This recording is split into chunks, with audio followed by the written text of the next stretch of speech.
50 prinsip keluarga besar Ruqyah Aswaja dalam penanganan gangguan jin dan sihir. 1. Berserah diri kepada Allah Ta'ala. 2. Mengikhlaskan niat untuk Allah Ta'ala. 3. Mengutamakan ruqyah dengan media air suwu dan simai. 4. Mengutamakan pendiagnosaan dengan metode 4 gejala atau al-a'radul arba'ah, yaitu terhalangnya kehidupan secara sistematis, sakit yang tidak wajar, watak yang tidak wajar, dan mimpi buruk. 5. Tidak boleh menggunakan jenis terawangan apapun. 6. Tidak boleh memutuskan atau mengklaim langsung suatu kasus tanpa melakukan prosedur pendiagnosaan dan ruqyah standar air dan simai. 7. Jika sudah ditentukan faktor suatu kasus, maka diinfokan kepada pihak pasien secara global saja jika pihak keluarga menanyakannya. Jika tidak menanyakannya, maka praktisi cukup fokus penanganan saja dan lakukan secara maksimal. 8. Tidak mempercayai pengakuan jin begitu saja tanpa adanya pendiagnosaan secara akurat dan juga indikasi-indikasi penguat lainnya. 9. Jika jin memberitahukan nama pelaku sihirnya ataupun penyuruh dukun, maka pemberitahuan itu kita tolak, meskipun sebenarnya jin itu berkata jujur, untuk menghindari terjadinya fitnah. 10.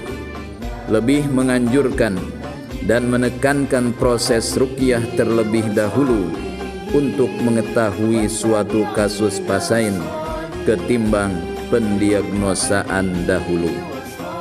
11. Menanyakan terlebih dahulu apakah pasien sudah melakukan tindakan secara medis, dan praktisi menanyakan hasil dari diagnosa medis.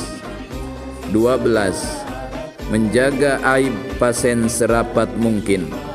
Tidak boleh merekam tanpa seizin pasien dan keluarganya. 13. Jika menemukan bukhul pada pasien, baik di tubuhnya, di sekitar rumahnya, ataupun pada dukun, maka prosedur utamanya melakukan doa penghancur sihir seperti ayat-ayat pemusnah sihir dan dukun, juga doa fakkus sihir. 14. Bagi praktisi laki-laki yang menangani pasien perempuan, maka diwajibkan menggunakan kaos tangan dan harus di hadapan mahramnya jika tidak ada praktisi wanita. 15. Jika terindikasi benar-benar penyakit medis, maka tetap lakukan prosesi ruqyah dengan niat penyembuhan dan berikan herbal yang sesuai. Juga sarankan untuk berikhtiar secara medis. 16. Jika proses ruqyah tidak membuahkan reaksi-reaksi non-medis, maka jangan menyimpulkan penyakit apapun dari non-medis meskipun pasien merasakan sakit. Kemungkinan pasien hanya terkena penyakit medis semata. 17. Berpegang kuat dengan doa-doa ruqyah yang sudah tercantum dalam buku panduan ruqyah, dan dilarang menggunakan bacaan-bacaan lainnya yang tidak dipahami maknanya. 18. Dilarang menggunakan teknik mediumisasi dan sejenisnya bagi praktisi yang belum mempelajarinya dan belum dapat rekomendasi dari pembina pusat. 19. Dilarang mengutamakan teknik mediumisasi bagi ahlinya tanpa terlebih dahulu melakukan prosedur teknik-teknik ruqyah. 20. KBRA tidak menggunakan jin ataupun khodam baik dalam proses pengobatan apapun dan dalam kondisi apapun. 21. KBRA melarang bersekutu dengan jin kafir maupun muslim, apalagi menggunakannya dalam pengobatan. 22. Jika ada calon praktisi yang memiliki khodam jin ingin bergabung dengan KBRA, maka syaratnya harus ikhlas mengeluarkan jinnya dengan proses ruqyah terlebih dahulu. 23. Melakukan teknik pembentengan diri sebelum melakukan proses ruqyah. 24. Melakukan penetralisiran rumah ataupun gedung dengan cara standar yang sudah tercantum dalam buku panduan pemula. 25. Tidak mengharamkan jimat secara mutlak dan tidak membolehkannya secara mutlak, tergantung pada kaidah baku ketentuan yang berlaku dalam akidah Ahlus Sunnah wal Jamaah. 26.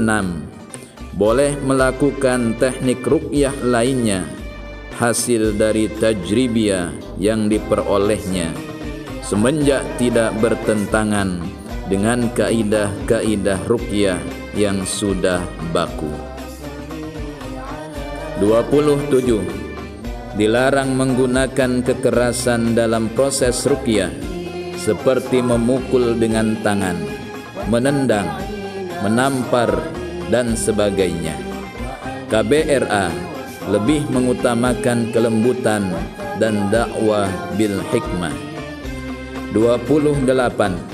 Menghindari ucapan kotor dan tidak sepantasnya. 29. Menekankan jin dalam penanganan kasus untuk dimuslimkan. 30. Bersabar dalam penanganan kasus yang dan tidak putus asa. 31.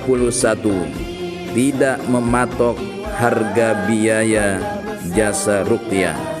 32. Tidak merasa teknik ruqyahnya lebih hebat dari lainnya. 33. Tidak sombong dari keberhasilan yang diperolehnya saat penanganan kasus. 34. Tidak bersandar kepada teknik ruqyah, melainkan sepenuhnya bersandar kepada Allah, bahwa teknik ruqyah hanyalah asbab dan perantara semata. 35. Motivasi pasien dan menguatkan mentalnya. 36. Mengarahkan pasien untuk selalu berpikir positif dan membuang rasa takut pada jin. 37. Mentarhibnya agar menjaga sholat 5 waktu dan berjamaah. 38. Menekankan pasien untuk terus menuntut ilmu fikih dan mengaplikasikan ilmu tasawuf. 39. Menekankan pasien untuk senantiasa membaca Al-Quran, bila perlu memberikannya gratis. 40. Menekankan untuk senantiasa memperhatikan dan mengamalkan sunnah-sunnah Nabi sallallahu alaihi wasallam. 41. Menjaga wirid pagi, siang, dan malam. 42. Membentengi pasien dengan zikir tertentu setelah melakukan proses ruqyah. 43. Dilarang melayani kasus perselingkuhan suami istri. 44. Dilarang membicarakan aib pasien pada orang lain. 45. Praktisi harus lebih tinggi tingkat ibadahnya daripada pasien. 46. Mengutamakan unsur dakwah pada jin dan manusia ketika meruqyah. 47. Bersabar dalam menghadapi ujian dan fitnah yang melandaknya dengan tetap tawakal kepada Allah, berbaik sangka, dan banyak istighfar, sholawat, juga berdoa. 48. Berpegang teguh dengan ajaran dan nilai-nilai Ahlus Sunnah wal Jamaah. 49. Mengamalkan zikir dan wirid yang sudah diijazahkan oleh para ulama salih kita, seperti Khulasah Madad, Amalul Yaum wal Laylah, Syawariqul Anwar, An-Nujumuz Zahira, dan lain sebagainya. 50.